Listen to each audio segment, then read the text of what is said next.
Hi. Okay. How you doing? Man, doing all right. Just kind of just hanging in there, working on stuff as well as I can, It's been hard. Yep. Yeah. Well, thanks for agreeing to talk to us. Certainly, I'd love talking to you guys. So I mailed off a book the other day, so you should get it probably tomorrow. Oh, that's way better. Oh, cool, man. Yeah. Yeah. The only reason I brought it up, I sent you my address the other day, and I didn't know if it was just lost in the mail. I wasn't trying to shake you down for an early copy. Oh no, it's okay. It's no big deal. Mark sent me a box, and they're kind of edited. There's some typos and stuff, and we went over them and fixed them and stuff. Yeah. Yeah. I guarantee I won't catch them. Yeah. But anyway, thanks for agreeing to talk. What I'm doing here is trying to drum up interest in the book that's coming out October 10th, So Sure. I started asking people questions and doing interviews and stuff and chats and whatever. Actually, just chats. Yeah. Let me say it again. I'm going to rewind it for a second. So anyway, I'm trying to drum up interest here for my book, which comes out October 10th, and that's why I'm doing these chats. Cool. See what's going on. And, you're in the book, and I thought it'd be nice to ask you a few questions, especially since the timing of the book is weird, because this whole year's been, obviously really weird. So the first thing I was wondering is, what did you have planned to do this year before all this stuff started?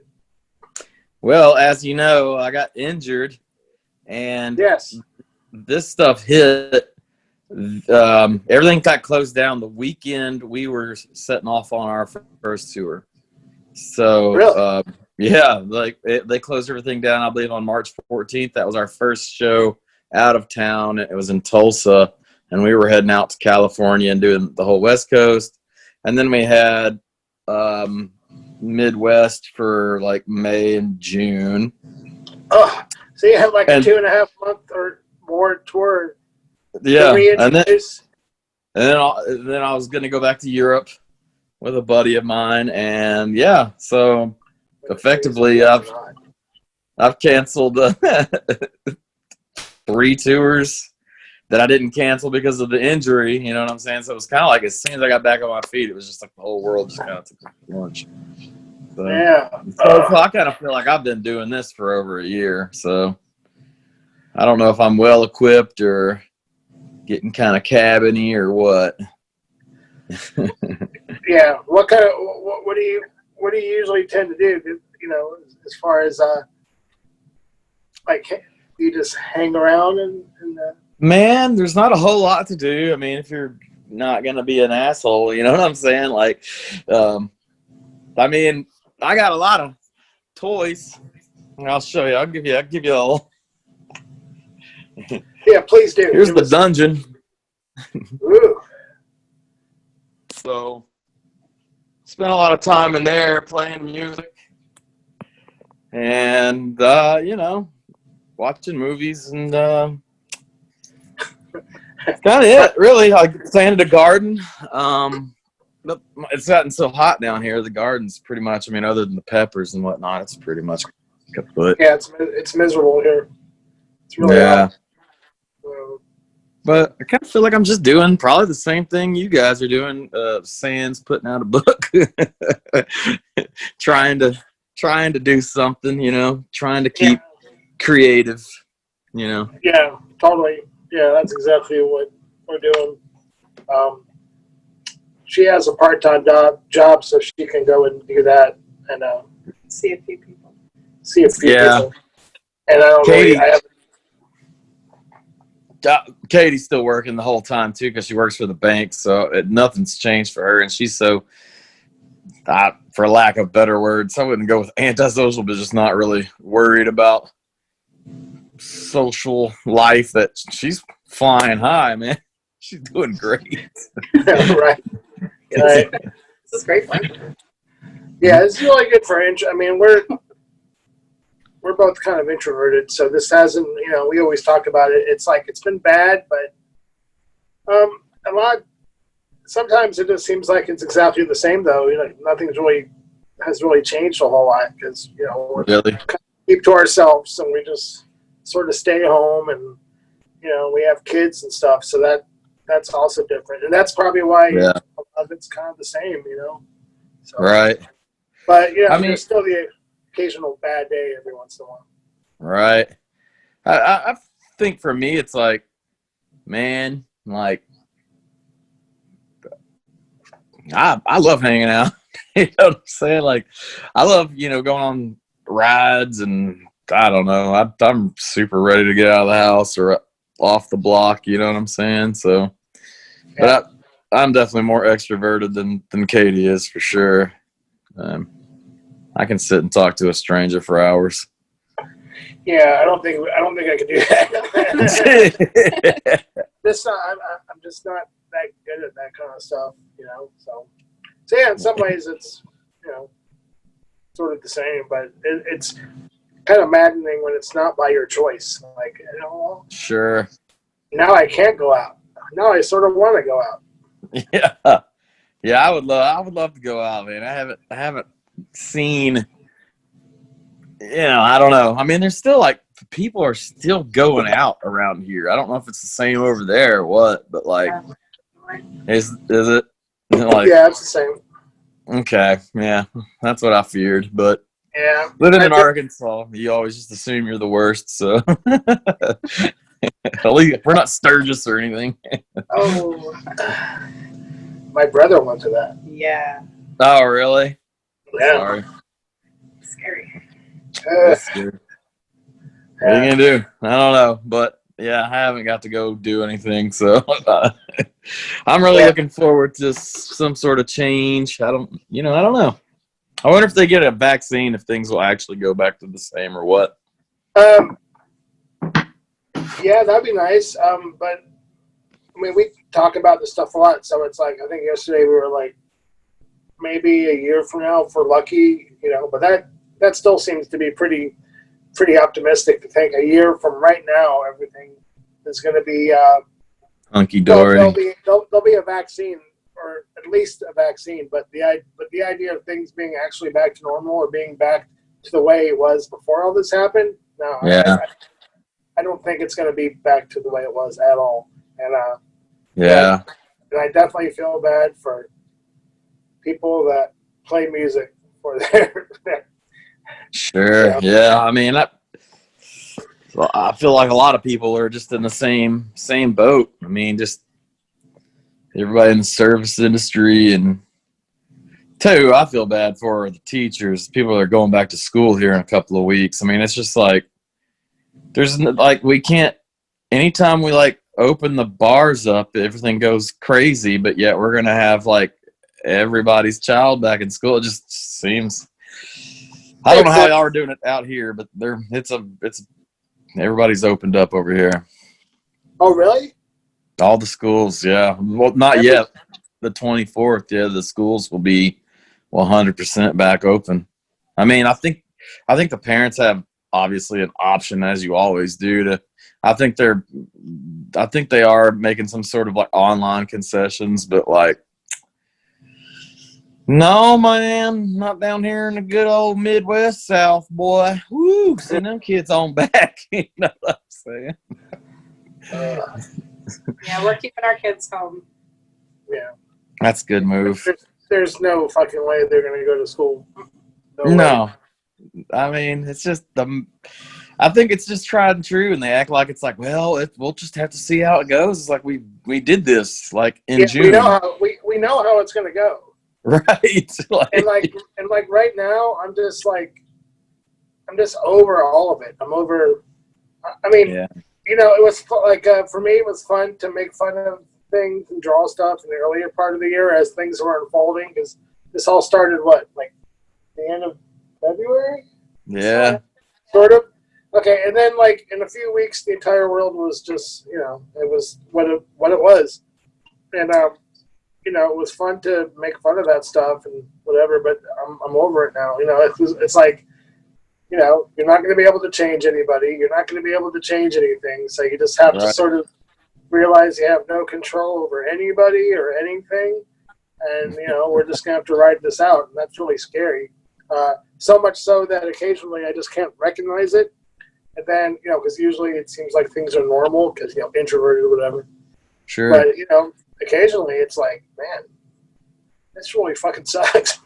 Yeah, it really has changed my view, especially on just like, I guess it's like the people as in the larger sense.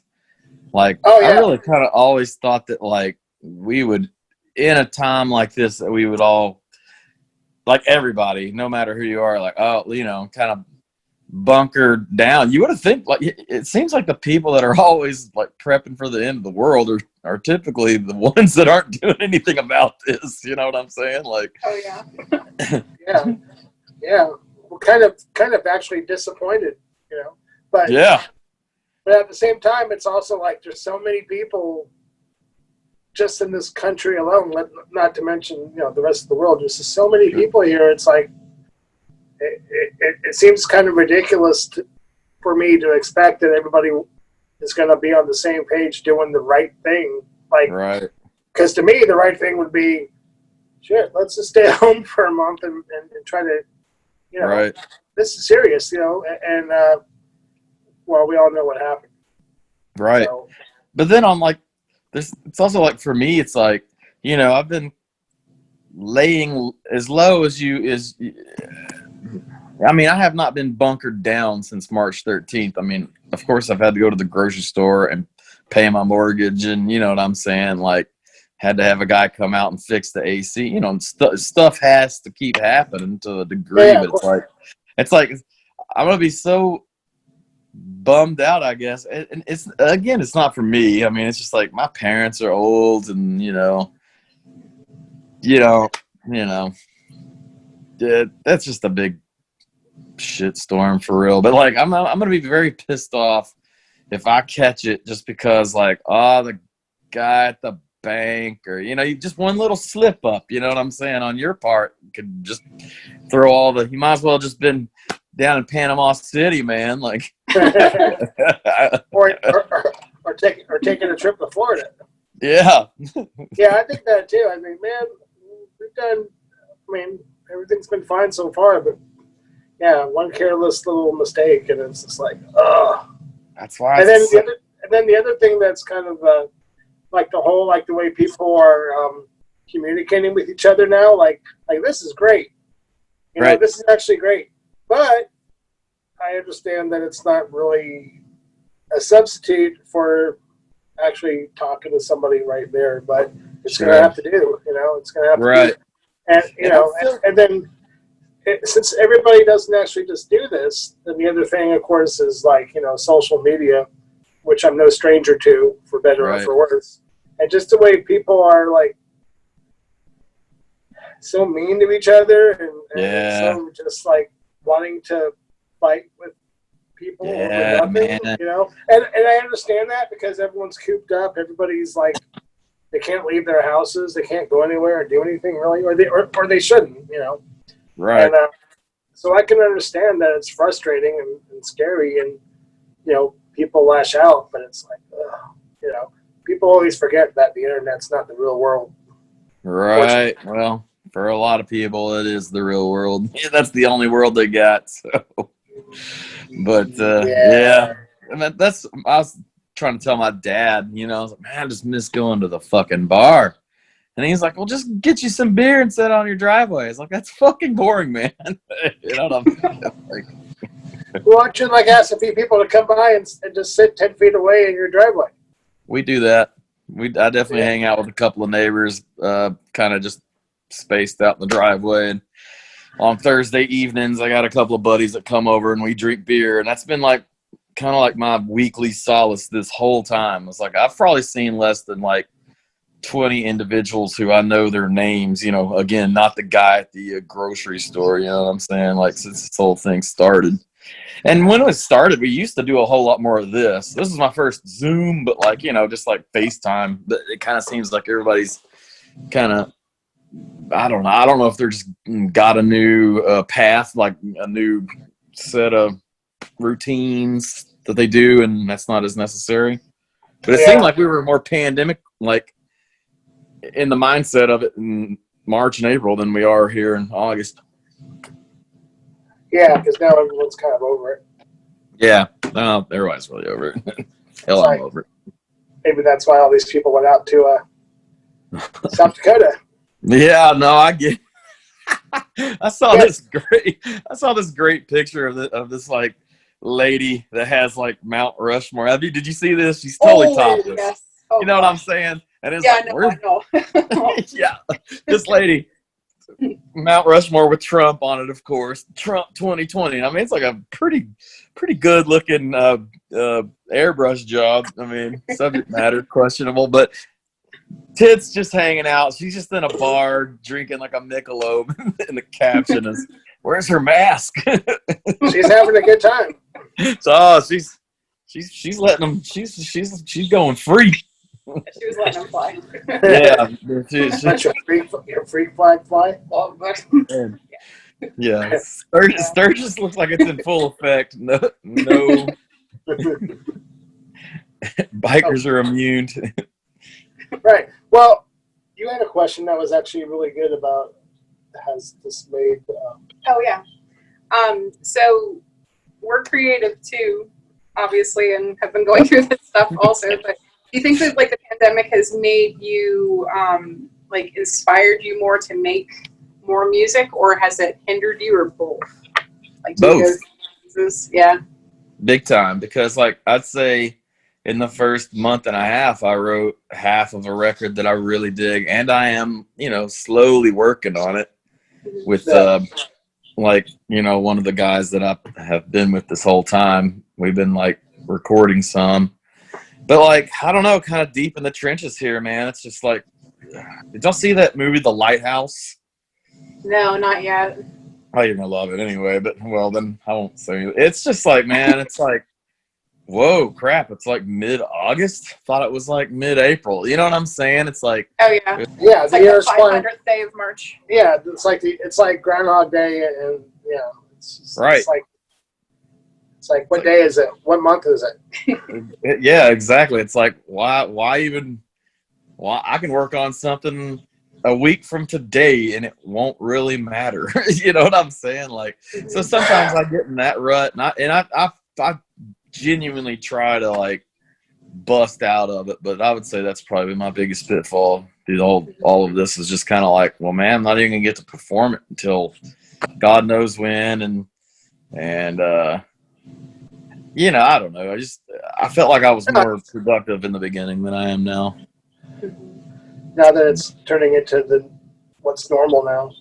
Right. It's just like, well, I've got nothing to write about because I've been just chilling in my yard. It's like, I don't really have a whole lot to say about it. I did have a hell of a tomato crop. Like, the biggest upset so far was my tomato plants going down. Like, no. It's not there. So, yeah, no, it's been both. And I'm kind of hoping that maybe, like, also I don't know, because like summertime's always kind of my dog days, like just kind of my cycle as far as like, I'm one of the type of people that I create better if I'm like stimulated and happy. You know what I'm saying? Now I'm just kind of like, yeah, blah, like waiting for Katie to get home. Like, maybe I'll go for a walk around the block or something. Oh man, that's totally how it's been like. Yeah, it's like, it's hard to create when it's just like, I mean, for me, it's because like I can almost see, I don't know, just speaking for myself, just it heavily relies on like the performance side of it, and it's just like, performing over the phone or over the internet it doesn't sound good, it doesn't look good. It's delay. Yeah. Not to mention these chats that go on the internet. It's like, have you noticed how many of these have sprung up since all this started? It's kind of hard to not do it, but it's also like people are just trying to reinvent themselves in whatever way they can and stay sane while doing it, But that really, if you're a songwriter, especially after 5 months of the same day over and over. And it's really hot and humid where you are. You don't want to go outside because it sucks. It's oppressive.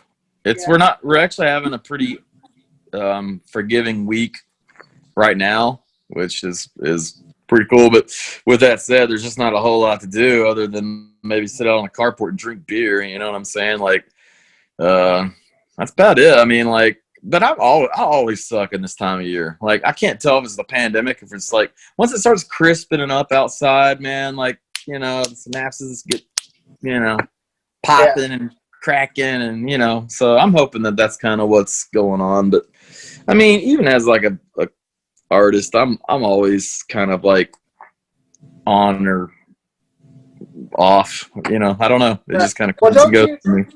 Well, don't you? I mean, it took a while for the last record you did to come out, and it seemed like talking to you weren't really in any hurry to push anything. Like almost like you were letting it come to you. Is that? Yeah.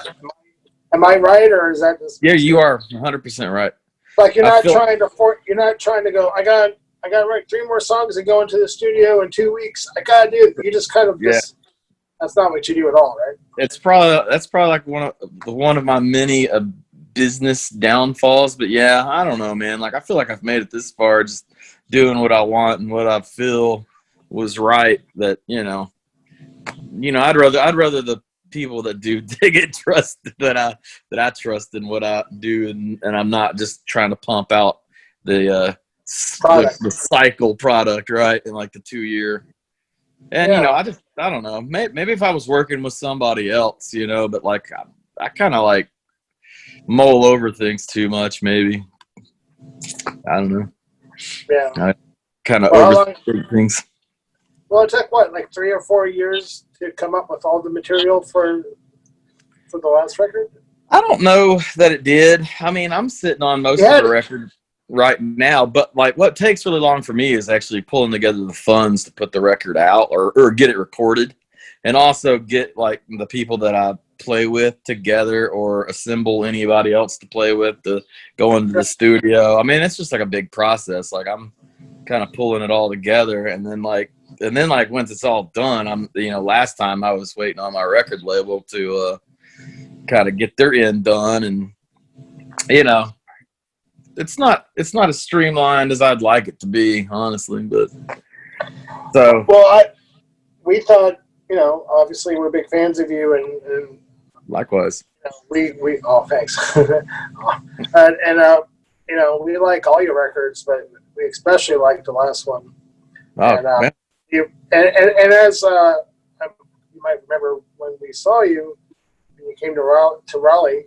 Yeah. That, you know, it almost makes me angry to think that, you know, like, how come people aren't, you know, it's just, and like a lot of people I like, you know, are just, you know, it's not like I'm choosing people to like. I don't choose that. It's just, it ends up being this situation where some of the people I like a lot just don't, I don't know why. It just makes catch on, I guess, or just catch on. I mean, just something, whatever it is that people need to do to get more people interested in what you're doing. Right. You know? And I would have no idea what. Yeah, me neither. Yeah, like how do you really do that, especially in this day and age? You know, like how do you do that? And you know, I really honestly don't know the answer to that. I mean, yeah, I mean that's the performer, artist, whatever question of all time. I mean, you know, it's like, especially when there's like so much garbage out, you know what I'm saying? Like, you know, garbage out. Yeah. And the garbage makes a shit ton of money, and you know what I'm saying? Like, and people fucking love it. I mean, like, so I don't know, man. I kind of feel like maybe we just have a different mindset, and that mindset kind of lends us to values good music over anything. Stuff that has substance. Yeah, I don't know. I mean, I like slow movies too. You know what I'm saying? Like slow movies and bad jokes, and you know, I don't know, man. I mean, of course, when I say something like that, I'm not really expecting an answer, obviously. Right. I'm just voicing my frustration as a fan that, I just think more people, your stuff is tremendous, and I just think more people deserve to know about it. And, there's a million bands, a million people out there, and, that's how it is. But, it's just... my main concern in life, honestly, is really just I hope you like the new batch. I mean, that really is how I go about it. You know what I'm saying? It's like I couldn't tell you how people actually get it done. I'm not though I am very social, I'm not very good at network socializing. What? Like as soon as I feel like things are kind of like not organic, I kind of lose my footing a little bit as far as like my give a shit. As far as like, I'm just not a very good networker, and I've noticed that being a bad thing, or that like people that do better in this business seem to be a lot better at that than me. Really? You mean schmoozing? I guess so. Yeah. I mean, being in the right place at the right time. I'm always in the wrong spot at the wrong time, my friend. I'm talented at that. I know where the wrong spot is, and I will be there early. Wrong spot at the wrong time. You're right. Yep. I'm talented at that, man. Yeah. So we're gonna ask a few nerdy music-related questions of your songs. Cool. Yeah, certainly. So this will be really exciting for you, I'm sure. So So the song "Pearl." Yeah. I don't really know what that's about, but the delivery of the song, especially the beginning of it, you're like, I think you're like sort of in the generation before me. So you must have come up during, Dinosaur Jr., Sonic Youth, and then at the tail end when Nirvana got big. Maybe? Yeah. Okay. Well, I was born in 1982, so that's probably, huh? I'm just kidding. So was I. Not. We look about the same age, though. Yeah. I'm aging like a shrimp cocktail over here. No.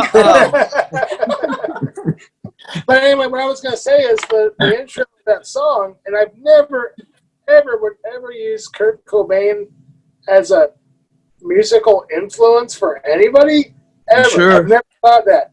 But the way it doesn't sound anything like Nirvana, but the way you sing and the way the chords are sort of remind me of him, but in a way that is positive, I guess. Like, this is actually like, was that, I'm sure that was not on purpose at all.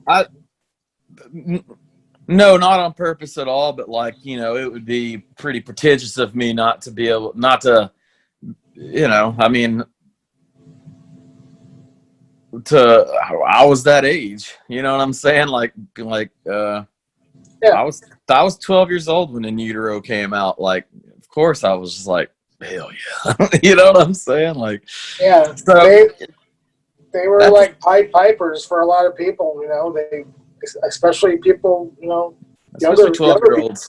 Yeah. That was kind of like, I definitely am the age of music fans to where like Nirvana kind of retroactively got me into Sonic Youth and Dinosaur Jr. You know what I'm saying? Because by the time I was really coming of age, he was dead. He killed himself when I was in the 6th grade. So I was in a parking lot in Raleigh at a restaurant, and somebody ran up and told us that. Me and this other guy. We were like, whoa. I saw it on Channel 1. That piped in station they do in middle school, like lead singer of Nirvana found dead in garage of apparent self-inflicted gun blast, and all of us little kids were just like, ah! We've never seen news like that before in our lives. You'd be like, did they close down school? No, not in Benton, Arkansas, man. They're probably like, Kurt. Ozzy who? Probably. Probably voted for the caucus. So no, they didn't shut down those streets for old Kurt down here in Arkansas for sure. Yeah. Well, like I said, it's the only time I've ever heard anybody do anything that made me think of him in like a good way. I mean, I'm not saying he's bad or anything. I'm saying he's such a big cultural sort of person. Right. Sounds kind of like a a version of him from another state. But anyway. That's cool. I mean, I definitely take that as best. I mean, that's awesome. I mean, just it's legit. I mean, well, I'm glad you're not offended. Oh no, I'm not. I'm the opposite of offended.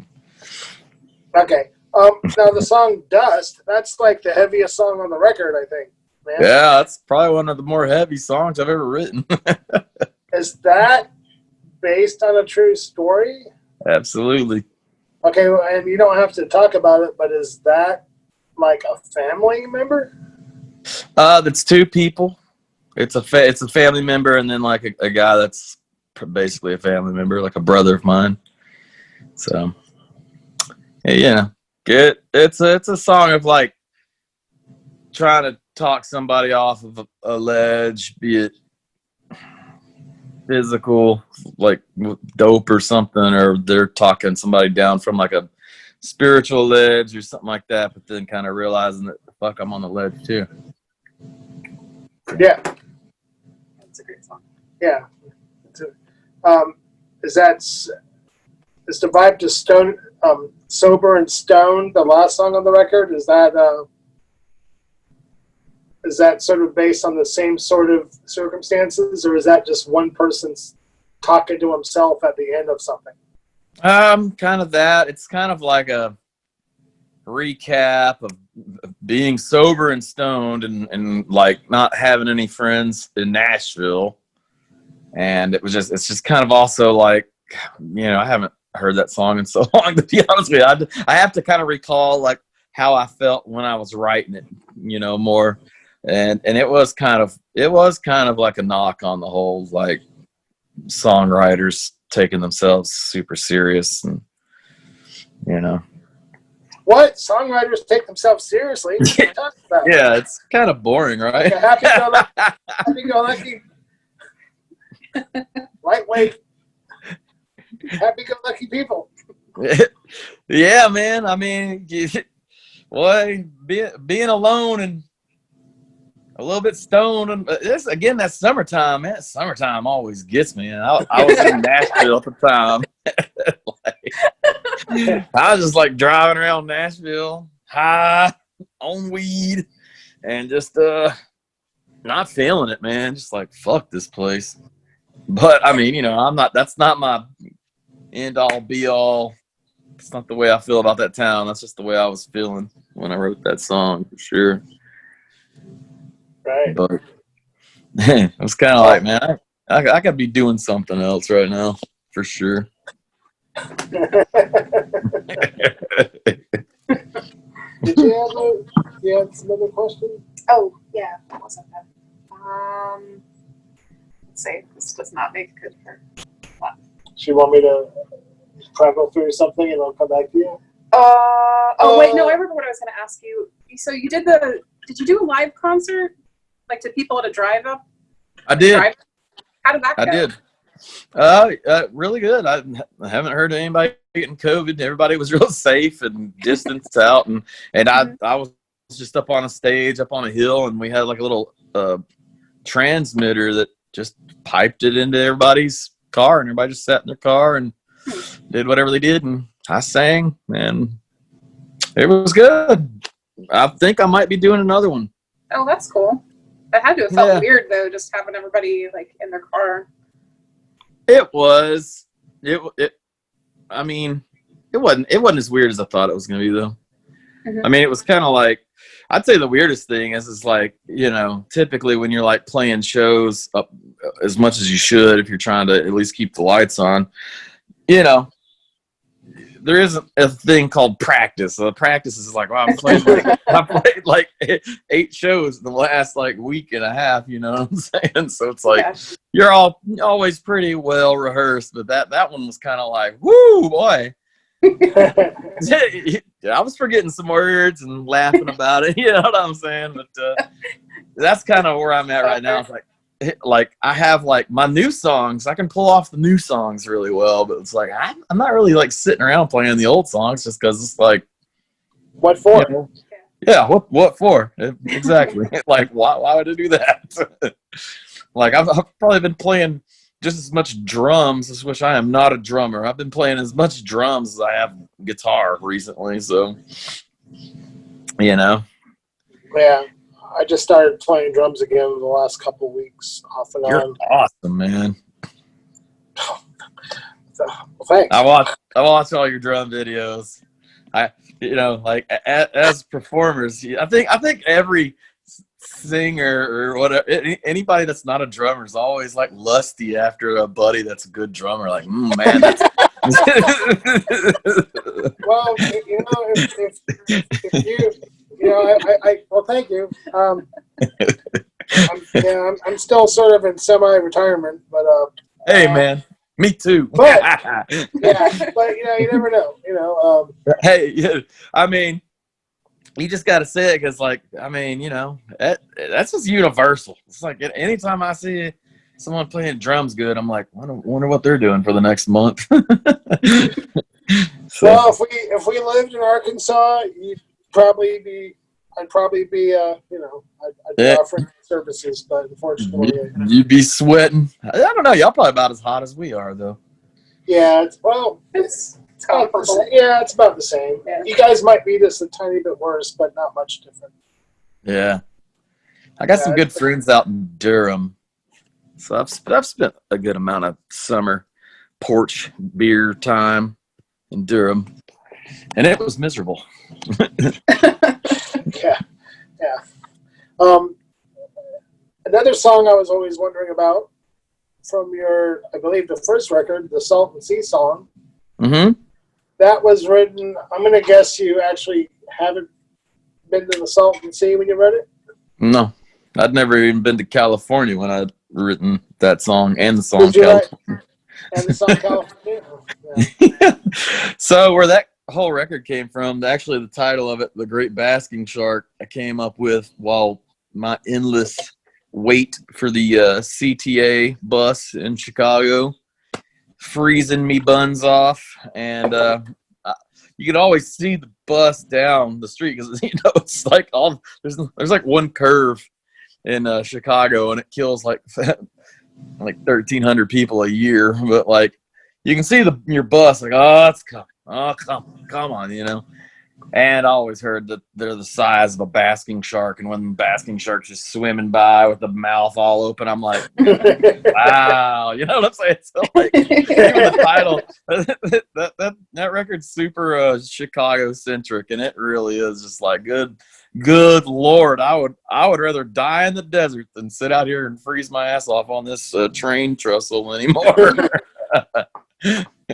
That's right. You lived in Chicago for a little while, and then left. Yeah, I left as soon as I got that record written. I was like, well, I'm not doing anything here other than working. So I feel like I got a good enough record to where I could probably go try it out, and I really kind of haven't stopped since, honestly. So you didn't try, I'm sorry? You didn't try to be an intern at Touch and Go Records or something while you were in Chicago? No, I never had the cool confidence. I'm like, I looked even more homeless then than I do now. You know what I'm saying? As long as I was a little bit more homeless, but you needed a flat. Maybe if you had like a flat top haircut. Yeah, no, I either had this haircut or it was like somewhere in between growing out. Like I always kind of have like somewhere between, like if like Bobcat Goldthwait was playing Santa Claus on a street corner somewhere. I kind of always had that vibe going on. So, nah, man, though I was doing pretty decent on, and I hate to even use this word or this phrase because it's so lame, but I was doing good enough just at the little open mic circuit around town and like getting little shows here and there, and the response was all right enough for me to be like, maybe I can leave this place, maybe I can leave. And, I mean, and rent was so expensive. It's like, man, we could just get a minivan going and bada boom. And honestly, I've not regretted it. Although, like, as both of you know, trying your hand at doing anything for yourself. I mean, I think you wrote a book about this very thing on how it's just. I think it's coming out. I think it's coming out. Yeah, seems like I remember something sort of like. As it can be heartbreaking, especially if you're like doing your own thing. Like if you're not like, I think the people that are like.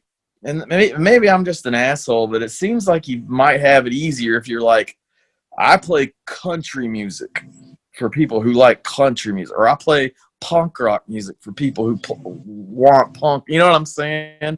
To kind of have that brand. But if you're just out there kind of flapping in the wind, like I wrote a song about the Salton Sea, it's really slow and probably doesn't make a whole lot of sense to you. You know what I'm saying? It's like, it was kind of heartbreaking, but like it's also like the best decision I ever made leaving Chicago and leaving that life behind. You just didn't know how to market yourself in the big Midwest city of Chicago. Not a very good market guy. I mean, well, yeah. I mean, it's hard. Now, do you find that it's just sort of embarrassing to talk about yourself or try to make those connections and all that stuff? Because, like, I don't. Go ahead. I'm sorry. No, go ahead.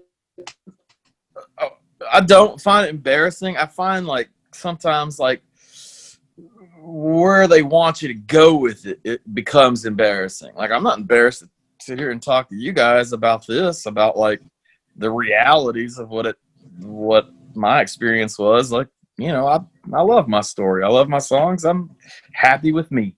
But like I don't have that whole like overly happy with me. I'm happy with me like I'm happy with you guys. And you know what I'm saying? It's like there's no part of me that's like me before you, motherfucker. You know what I'm saying? Like I don't have that. I don't really have that thing. Yeah. Really. Well, part of it also is like, like if you're sort of a creative person and if you realize that you like it enough to keep doing it, and then sometimes other people like it too, but you're not really overly impressed with yourself. You don't really. Right. No. Like I don't draw something and sit around and go, boy, I'm really good. This is really, I mean, you're just used to it. So if people say nice things, it's, it's always great, but it's still a little bit weird to accept compliments or to think that it's a bigger deal than it is.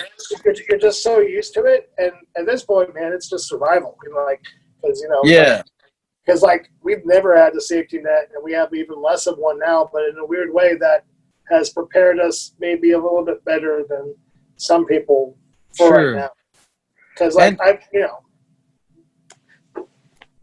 I mean, like you guys, I mean.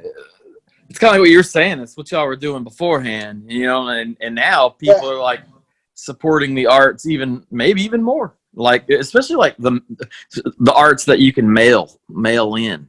You know what I'm saying? Yeah, we're lucky. Yeah, we're lucky in that, I thought for sure it'd be, it would all be over and that I would be a goner. I thought no one's going to want our work during a pandemic, but it proved out to be wrong, Yeah. And also the other thing that has really saved me this year, other than, the good fortune of being able to have gone on tour with the Melvins again last year. Sure. Yeah. Was to wake up one day and realize that I had drawn 50 T-shirts for Charles Cardello and for his company Bifocal Media. Yeah. People are still, like, oh, that's a good thing for right now, Right. So yeah, I thought it would be over, but like you said, people are almost supporting the arts more, but it's generally the kind of arts where you're going to get a package in the mail or something like that. So and that's what I found. I mean, like every time Bandcamp does one of those like all the stuff goes to the artists. Like, I don't have anything like, it's all like just live stuff from when I was 19, but people are like, and I don't think anybody's sitting around listening to it, honestly. I mean, maybe they are, I don't know, but like, I just kind of think they're just like, man, we want you guys to continue, you know what I'm saying? And that's where like, when people ask me like questions like, does it bother you that you're not more successful or anything? It's like, honestly, in my mind, I'm very successful. I'm just not like typically successful. I feel like I kind of have to like, I don't know, hustle it a little bit more. I don't really know. I honestly don't know, but I don't feel a lack.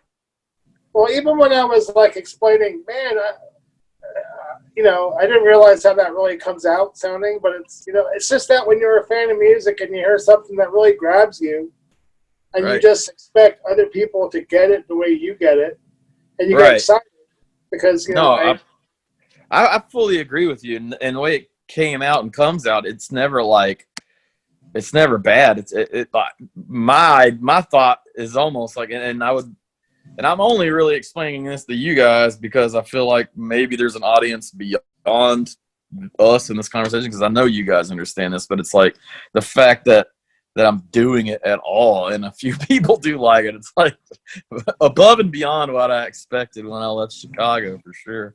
You know, but going back to the whole self-promotion thing, man, like, I've just seen people change for what, you know what I'm saying? Like, I've honestly seen people like not return my phone calls because maybe they think they've got enough likes on Instagram that they don't need to talk to me anymore, kind of thing. And that's really disheartening. And I've kind of pledged not to be that kind of person. You know what I'm saying? Like, yeah, well, there's nothing more real. There's nothing more real in my book than thumbs up and likes on social media. That really, yeah, right. That's gonna put money in all of our pockets for sure. Right. Well, it's almost like people feel like if they're good and you're somewhat good, that somehow that, like, dude, I'm not keeping any beans off your table, just relax. So that's an attitude that I've always tried to like both discourage in others and myself, and I think that might be off-putting to a lot of people, because a lot of people that they like that attitude. They like that whole like dogfight aspect of, drama. Well, just I don't even know what it is. It's just the rat race. It's like everything I thought I was quitting when I stopped working at like a corporate job. You know what I'm saying? It's like, matter of fact, it's worse now. It's like I didn't have any. The only corporate thing I had at me was like, you gonna still stock the shelves on Wednesday? You know what I'm saying? Like, right. Yeah. So. Yeah, I don't know, man. It's something that it does interest me enough to where I can go on probably way too long about. I guess the only thing I've tried to do, like when I try to market myself, I'm not good at that stuff either. But I just, because I'm not really good at that stuff either. But I just pretend that I am, I guess, and that's sort of right.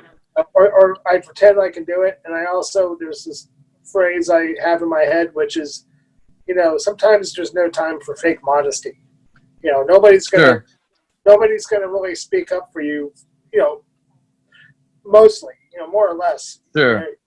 So you have to kind of do it for yourself, by yourself, usually. Right. Until somebody cool, some cool tastemaker that people will follow. Well, listen. Well, you should check out this person because this person is cool, and I'm really cool. So if you like this, then you'll be cool or cooler, right, or whatever. So I think you're onto something there with like, fake modesty definitely is disgusting as fake the opposite, whatever it is, like that, the whole. Yeah, I mean, you cannot necessarily be like thrilled with everything you do. Like, I'm in love with everything I do 100%. But if you can do it, sometimes there's, especially when you got to get other people to pay attention to you, or you're trying to, because that's the even field of the internet. You know, that's how it presents itself. You know, there's just no time for fake modesty. You know, even if it makes you cringe, and sometimes it does. You know, right. It's still I don't know. It works for me. Yeah, I don't really know if it works for me, but I'll just say that. Well, I say it works for like the three of us in the way that, like, who's to say what the damn top is, but like the cream is the cream. You know what I'm saying? It's like if you're good, nobody can take that away from you. So I always think that, I mean, the last record you did, I thought that was my favorite record of the year. And we listened to that record all the time. And the runners up in my mind were Voivod's last record, which was also a great record, and the Stand the Lemon Twig. So those three records we listened to a shitload, and yeah. And that's the only thing I ever get jealous of, man. I always get jealous of my old stuff. I'm like, oh man, I hope this new stuff's gonna be remotely as good. Hopefully it's gonna be as satisfying in some way. You know what I'm saying? Like, I'm always at war with myself. You know what I mean? Well, if you can critique your records, which what's your favorite one that you've been able to do? I mean, everybody would say, well, the last one, of course, but not. With hindsight, what do you think is your favorite, or the favorite record, or the one that's realized what you wanted to realize the most? That makes no sense. But I say every time I do one, it becomes a little bit more close to what I was hoping for, but like it never hits exactly.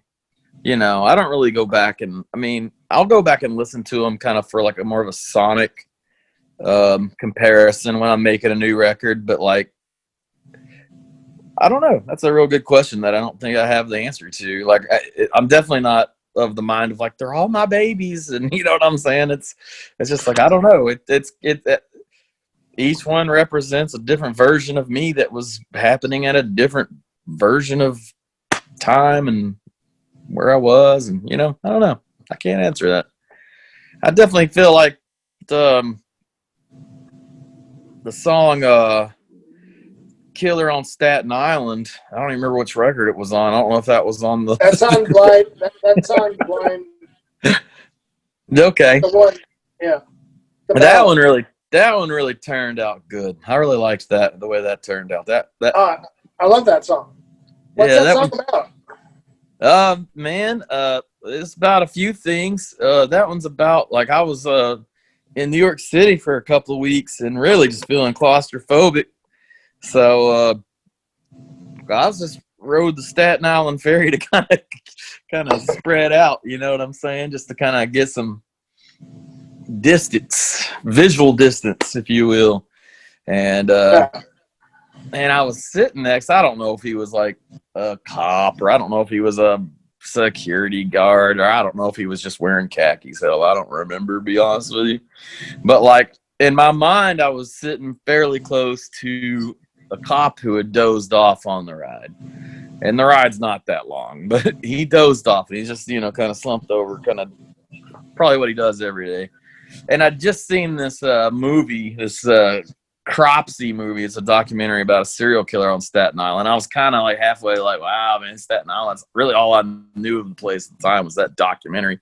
And like how they never really caught the guy. And then, I was kind of just thinking like, man, wouldn't it be cool if like this guy had worked on this whole Cropsy case the whole time, and he's just like beat down and just sleeping on the ferry on his way home to eat leftovers, and here I am, motherfucker, sitting right next to you. And you don't even know. And then I kind of like combined that with like I'm a really big space nerd, and I was just kind of toying with the idea of maybe it'd be cool if like all life didn't have to be carbon based, and if like the sulfuric acid of Venus could somehow communicate to each other. And I'm a nerd, man. That's probably another thing. Huh? Good luck with that. I know it. Yeah, nerds. Being a nerd. Neither of us have any idea what that's about. Exactly, man. I'm the only nerd I know. So yeah, a lot of times songs are like, people are like, huh, okay, that's what that's about. I'm like, yeah, sometimes it's better not to know, because it's like a mashup of like ideas, you know, like why would sitting next to a sleeping cop and the clouds of Venus being able to talk to each other have anything to do with each other? For some reason, they just both have a sinister tone that I enjoyed. Yeah.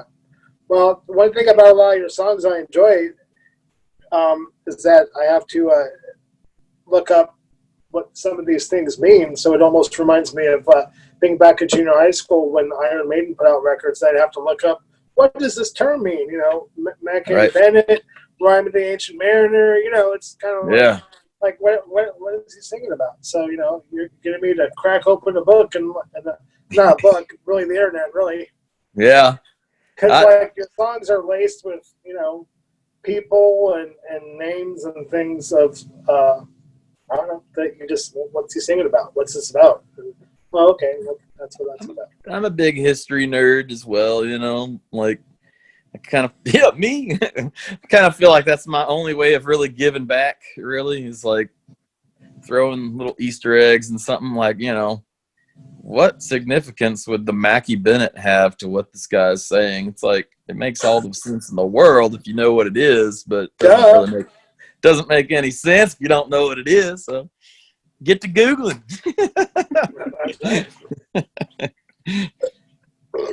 So I guess it's kind of pointless to ask about completing a new album based on what you had already said, but it's good that you got, you know, you got at least half of a new record, and you know. Yeah, I've got like 6 or 7 songs done.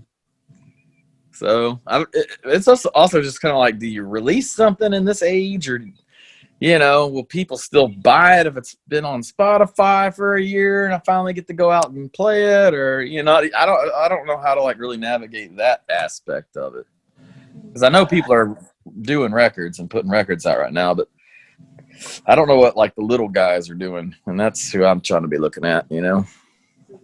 Sure. Yeah. Again, I have no idea what people are able, you know, what they do to get, especially now, you know, this is so much stuff out there and so many people, and now there's almost, well, I don't want to say there's no point, but it's like, yeah, like, you know, Spotify seems kind of. Yeah. Bandcamp might be the way to go. I'm not sure. Maybe I can release it on Bandcamp for like the first year, and then later on have Spotify take its digs at it, I guess. I don't know. Yeah. I mean, I'm very far from having a record out that I think that sounds good enough to be a studio record. And I am doing it a little different this time. I'm working with a different guy, and we're kind of just piecing it together a little differently, just because, like, again, with the COVID, I mean, it's definitely going to be my COVID record. Like, the process is completely different, and some of the cast and crew will be different, because it's just really hard to get the same group of people out to a studio in a pandemic when everybody has a kid. One of them has a kid that's about to go back to school. You know what I'm saying? So it's like all the rules are just out the window. Yeah. Well, do you have any final thoughts? I do not, but this has been nice. Yeah. Well, I miss seeing you guys in real life. Yeah, we almost saw you in person, but you had unfortunate family situation to attend to. Oh, that's right. Is that when my grandma died? Yeah, we were going to go through and we on the way back from California. Was that back in November? That seems so long ago. Yeah, that does. Back when you could go to a funeral and hug somebody. Yeah. It's so weird seeing people like close together on like old shows or posters or anything else. It's just like, you're too close. You're not wearing a mask. What are you doing? You need to get away from this person. And then I'm like, 92. This doesn't even make any sense. It was just like, that's the mindset now. Like, once everybody gets out of all of this, I think it's going to take a long time for people to shift back into that mindset, being able to be around each other and like actually, you know, touch. It's going to be weird. Absolutely. Yeah, there's going to be a part of me that's not going to trust it. Yeah. You know, so it's going to, it's going to take, I'm not going to be the first out the door. You know what I'm saying? Like, as far, I mean, even if I have the vaccine, you know, but it's funny you say that about watching even old shows. My first time that I felt that wasn't even that deep into this. And it was probably, I was watching Pink Floyd live at Pompeii, and it's like, that's the most social distance rock show of all time. And I'm just like, man, get away from, come on, Roger, get away. Roger, you gotta be 20 feet away from my drum set. Just hit that gong and be an asshole over there. David and Richard, you guys are okay. Keep doing what you're doing. Roger, go over there. See that? Richard Wright is my favorite, man. Oh, Richard Wright's great. Yeah. He's like the secret glue of Pink Floyd. Oh, he is, man. Actually, I think it's hard for me to say which Pink Floyd song's my favorite just because I'm the dork for it. But, like, man, Richard Wright definitely wrote one of my favorites off of Saucer of Secrets, was Seesaw. Love that song. I love that song, man. I like I just had a brain freeze. Never mind. We're gonna probably edit this part out. You might want to edit a lot of my stuff out. Like, it seems like I always say, like, I feel like I come off more bummed out than I am. I'm not bummed out, you know what I'm saying? People are like, he just said fuck Nashville. Well, then fuck you. You know what I'm saying? Like, no, I think you did as usual. I think everybody did well. I did okay. I mean, this is just meant to be something to, pique interest. It's just supposed to be a conversation. Sure. Right on. Well, I mean, surely I'm not the only person that was bummed out on Gallatin Avenue. Jesus Christ. I think people are allowed to be bummed right now. This is pretty heavy shit. Yeah, I mean. Some days it feels like it's a normal day, and then, like you were saying earlier, other days it's just like the whole weight of everything kind of just, gets to you. Yeah, and then worrying about people, worrying about your family. My mom lives in Las Vegas. I can't really go and see her, make sure she's okay, and she's doing good so far. So a lot of these kind of things, and yeah, just wondering about how everybody is, and Willow's here half the time, and half the time she's with the rest of her family, and so you can't help but wonder. I mean, this is definitely the funnest thing I've done in the last 48 hours, probably. I've been hitting that Castle Rock really hard, so it's probably not making things less. Have y'all seen that Castle Rock? Castle Rock. That sounds really familiar, but I don't know what that is. It's like a Stephen King universe Hulu show. It's pretty good. It's heavy though. It's heavy in there. Huh? Yeah. We need something to watch. Yeah. Yeah. Yeah. We've already blazed through the second season of this show, The Umbrella Academy. Huh. Now we're back on watching things about Siberia. Yeah, now we're watching stuff about Siberia and just horribly isolated places that nobody would want to live. Mm-hmm. That for whatever reason seems kind of attractive to her, and like, man, it'd be really cool to live in this horrible Russian town in Siberia where you can't really travel to, and this giant factory pumping out all this pollution because they're mining it's just this horrible place that's frozen. I was watching a documentary about one of those towns where you had like the hand cart in there like a half a day or something. Did y'all see that one? It's like just a little. It's like a tiny railroad. It's not like no trains. Obviously, it's like they had like hand cart in and out of this village, and it took them like a lot more than I think most Americans would put up with, you know. Right, so I'm into that stuff too. Yeah. Well, Well, good talking to you guys always. yeah, it's nice talking to you. Yeah.